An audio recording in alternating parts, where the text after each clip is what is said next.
साथियों, मैं जाहिद खान एक बार फिर आपका हार्दिक स्वागत करता हूं आपके अपने YouTube चैनल ईडा प्लॉट्स रीसेल में। एक बार मैं फिर हाजिर हूं कुछ अपडेट्स को लेकर, यानी कि आज हम कुछ आपको इन्फॉर्मेशन प्रोवाइड कराएंगे जो कि यमुना अथॉरिटी ने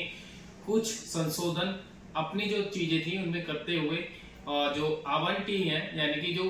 एप्लीकेंट है, जो आने वाले जो यमुना अथॉरिटी की स्कीम्स हैं उनमें अप्लाई करने वाले हैं, तो उनको कुछ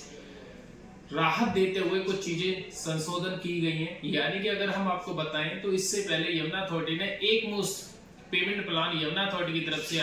आते थे हर किसी,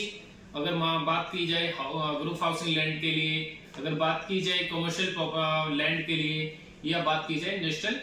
लैंड के लिए। हम आपको बताएं तो यमुना अथॉरिटी जो पेमेंट प्लान रखती थी वो एक मुश्त पेमेंट प्लान रखती थी। अब यमुना अथॉरिटी ने कुछ बदलाव करते हुए और लोगों को, क्योंकि जो एक मुश्त पेमेंट प्लान थे उसमें यमुना अथॉरिटी को कम एप्लीकेशन प्रोवाइड यानी कि आती थी। यमुना अथॉरिटी ने ये दिक्कतें अपनी देखते हुए उन्होंने कुछ चीजें सुधार करने की अपनी तरफ से कोशिश की है। अगर हम आपको बता दें कि क्या यमुना अथॉरिटी ने क्या क्या चीजें अपने जो पेमेंट प्लान था उसमें संशोधन करते हुए यमुना अथॉरिटी की तरफ से जो एक मुश्त पेमेंट प्लान था उसको आपके उसके बाद जब मान लीजिए जब यमुना अथॉरिटी स्कीम निकालती है तो पहले 10% पेमेंट आपको उस टाइम ही जमा करनी होती है और बाकी 60 दिन का टाइम मिलता था सारी पेमेंट को आपको जमा करने के लिए यमुना अथॉरिटी के बैंक अकाउंट में। अब उसमें संशोधन यमुना अथॉरिटी ने ये कर दिया है, यानी कि अगर आप आगे यानी आगामी स्कीम में जब भी यमुना अथॉरिटी की स्कीम में प्लॉट भरते हैं तो आपको 10% एट द टाइम, यानी कि जिस टाइम आप अपनी जो प्लॉट्स की एप्लीकेशन है, जिस टाइम आप प्लॉट की अप्लाई करेंगे उस टाइम आपको 10% पेमेंट करने के बाद आपको 60% के लिए बाकी टाइम मिल जाएगा। 60% हम इसलिए कह रहे हैं कि आपको जो 10% आपका उस टाइम ही चला जाएगा, उसके बाद बचता है 30%। 30% का जो टाइम आपको मिलेगा वो 60 दिन का मिलेगा और उसके बाद जो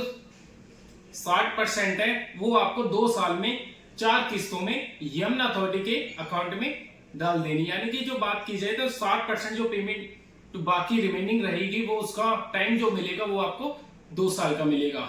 और अगर बात की जाए ये सिर्फ आवासीय प्लॉट को छोड़कर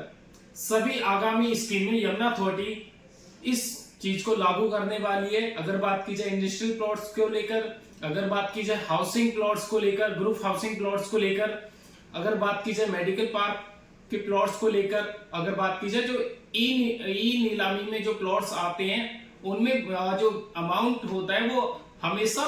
बढ़ते हुए स्तर में आपको दिखाई देता है, क्योंकि ई नीलामी जो होती है वो बिड के थ्रू होती है और बिड में पैसा जो पेमेंट प्लान होता है वो बढ़ता हुआ क्रम में आपको नजर आता है। उसी को यमुना देखते हुए यमुना अथॉरिटी ने